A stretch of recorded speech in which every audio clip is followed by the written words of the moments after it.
Hello, everyone. Welcome back to Speakeasy FM. Hi, we are so happy you're here today. I'm Stacy. And I'm Ian. And on this channel, we help you practice real, everyday English. The English that people actually use, not just in books, in real life. If you enjoy our videos, please subscribe and give this video a like. It really helps us. Thank you so much. Okay, Ian, today's topic is really simple, but it can change a lot. What is it? A quiet morning can change your day. I like that. My mornings are never quiet. My brain wakes up before I do. That's exactly what we're talking about today. In this episode, you're going to learn what usually happens in the first minutes after we wake up, some small and easy habits for a calmer morning, and useful new words for talking about mornings, stress, and energy. Simple English, real ideas, and no big life changes required. None at all. Before we start, if you want to shadow with this video, listen to each sentence and try to repeat it right after us. If we're too fast, you can slow the video down. You don't have to catch or repeat every sentence. Just repeat what you can and keep going.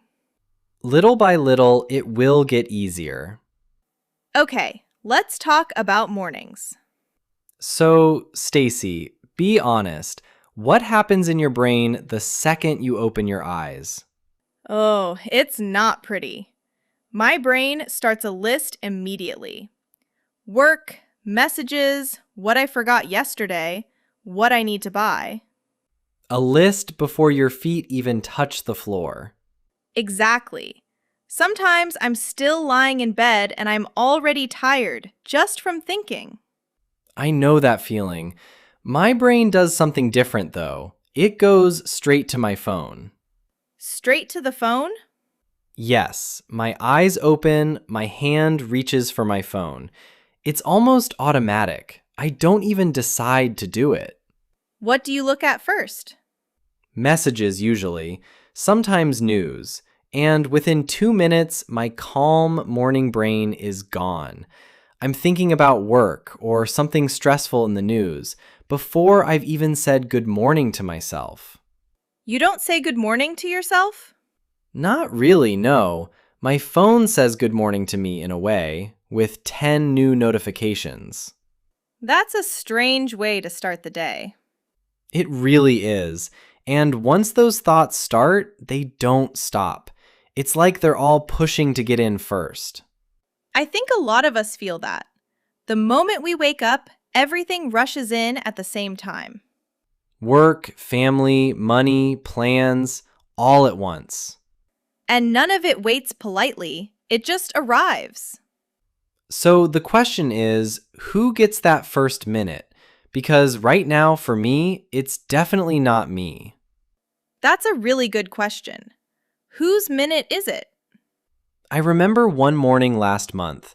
I woke up, checked my phone, and there was a message from my boss about a meeting time change. Right away? Right away. Before coffee, before breakfast, before I even got out of bed. And just like that, my whole morning was about work. You didn't get a chance to just be you, even for a minute. Not even 1 minute.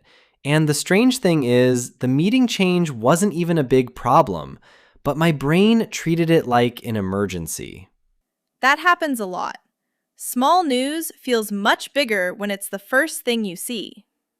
I think if I had seen that message an hour later, after breakfast, it wouldn't have bothered me at all.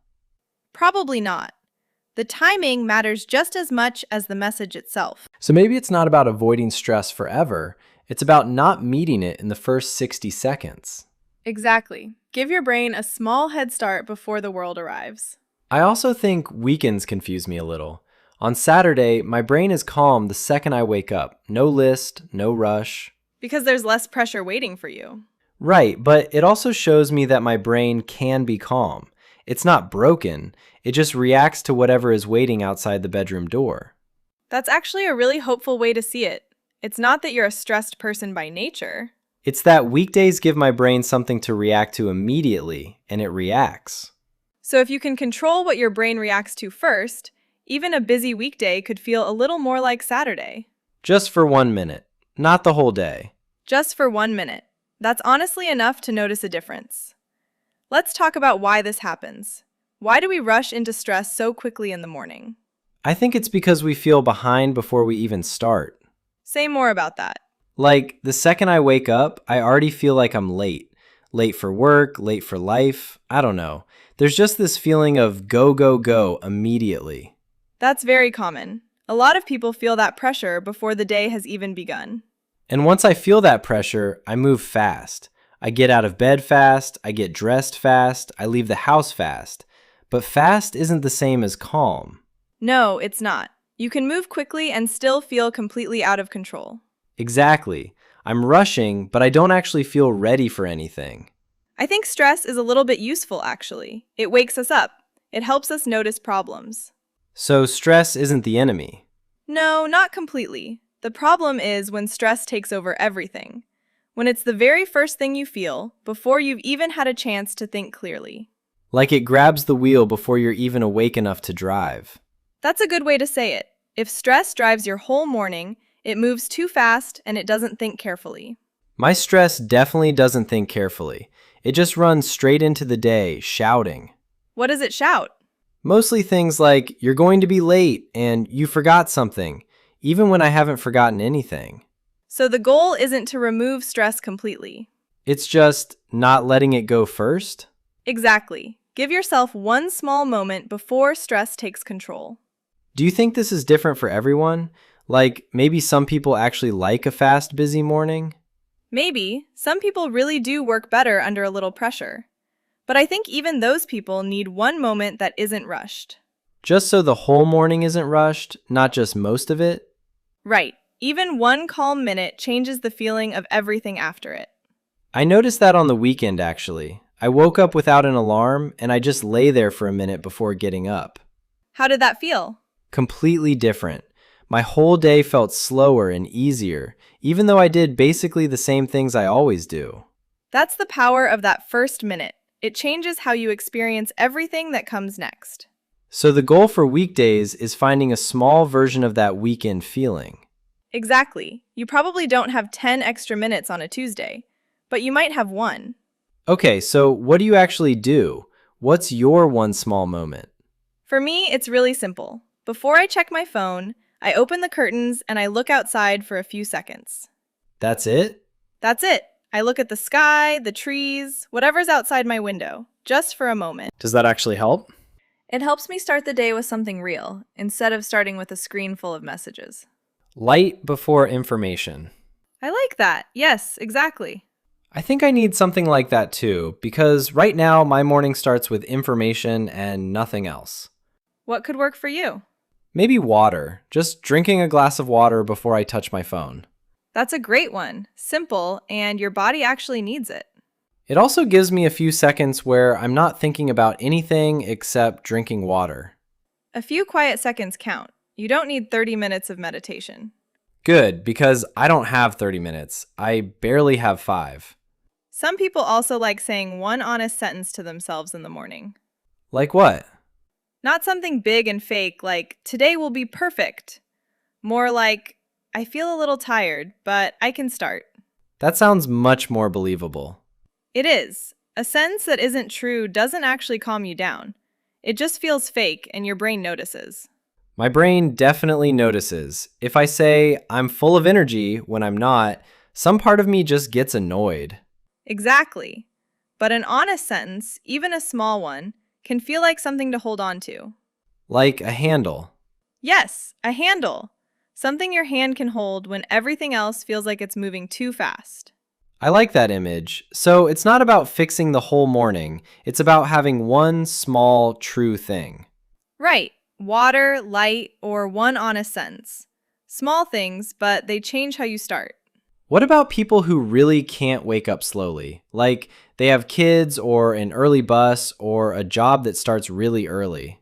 Good question. I don't think this needs extra time. It just needs a small change in order. What do you mean, order? Like you're probably already doing something in the first minute. Maybe you're already turning off your alarm, or sitting up, or walking to the kitchen. True, something always happens first. So instead of adding something new, you just choose what comes first. Phone goes second, not first. That's it, nothing extra to fit in. Oh, that actually makes it feel possible. I was picturing some whole new activity, but it's really just about order. Exactly. You're not adding a task to a busy morning. You're just moving one thing a little later. That feels much easier than I expected. It really is. Small changes are easier to keep than big ones. What if the honest sentence idea feels strange at first, like talking to yourself out loud in the morning? You don't have to say it out loud. You can just think it while you're brushing your teeth or making breakfast. That helps. I don't think I could say things to myself out loud without feeling a little silly. Even silently, it works the same way. The point isn't performance, it's just noticing how you actually feel in your own words. So it's more like checking in with yourself than giving yourself a speech. Exactly. A short, honest check-in. Nothing dramatic. Okay, but here's my honest question. What happens when the morning is already a disaster? Like, you wake up late, the bus is leaving, someone can't find their shoes. That happens. Real mornings are messy. So, does the quiet minute idea even work on a day like that? Actually, I think that's exactly when it matters most. How? There's no time for anything on a morning like that. You don't need time, you just need your one small thing. Even on the worst morning, you can still drink your water, or look outside for 2 seconds while you're grabbing your bag. So, it's not a big routine that falls apart, it's just one tiny thing you always come back to. Exactly. I used to try really big morning routines. Wake up early, stretch, write in a journal, make tea slowly, no phone for an hour. A lot of steps. How did that go? It worked for about half a day. By lunchtime, I had skipped the stretching, forgotten the journal, and I was checking messages while eating toast. So, the big plan just broke. It broke because it wasn't made for a real busy life.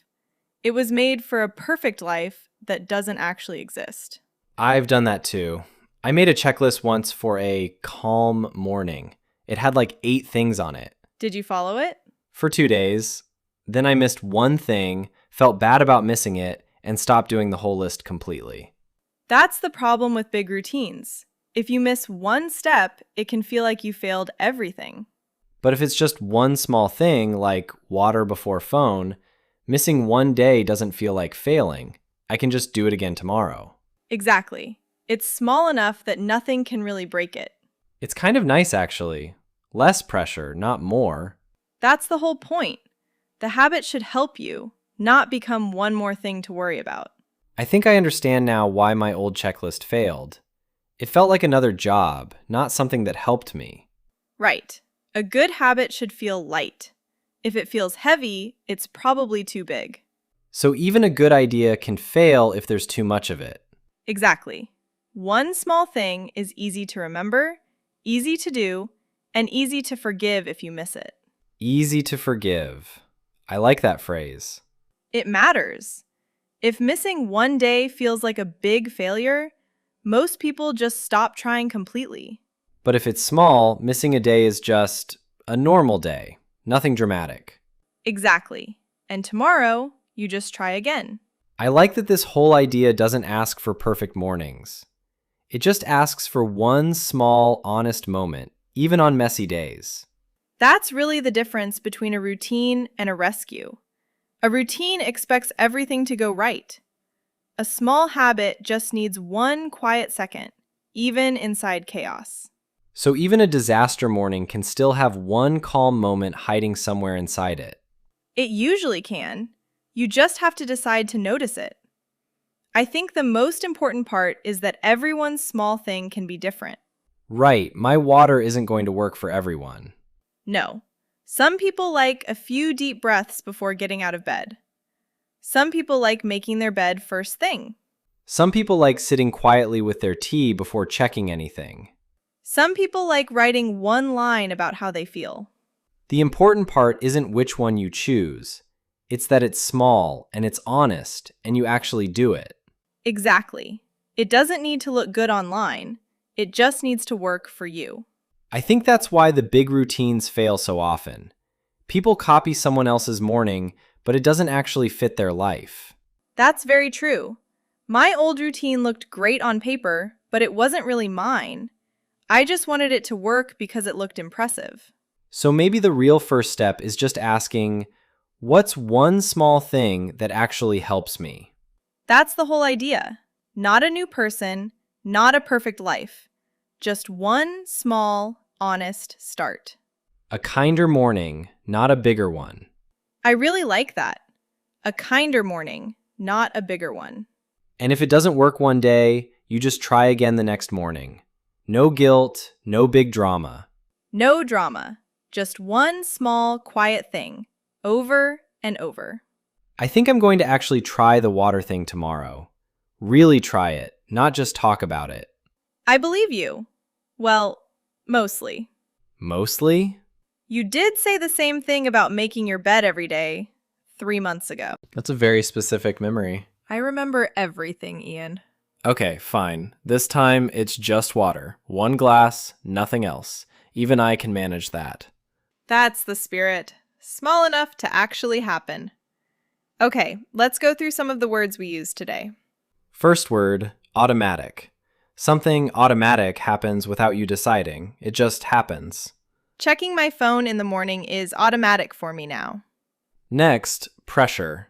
Pressure is the feeling that you must do something quickly or that something is expected of you. I feel pressure the moment I wake up, before I even start my day. Next word, honest. Honest means true, real, not fake. An honest sentence works better than a fake, positive one. Next, calm. Calm means relaxed, peaceful, not stressed.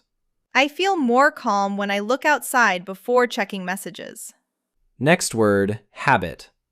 A habit is something you do regularly, often without thinking. Drinking water first is becoming a new habit for me. Next, notice. To notice something means to see it or become aware of it. I started to notice how stressed I felt every morning. Next word, grab. To grab something means to take it quickly, often without thinking. I used to grab my phone the second I woke up. Next, chaos. Chaos means total confusion, no order at all. Some mornings are pure chaos, with everyone rushing at once. And our last word, gentle. Gentle means soft, kind, not harsh. A gentle morning feels completely different from a rushed one. So today's words, automatic, pressure, honest, calm, habit, notice, grab, chaos, and gentle. Let's put a few together in a short story. I'll start.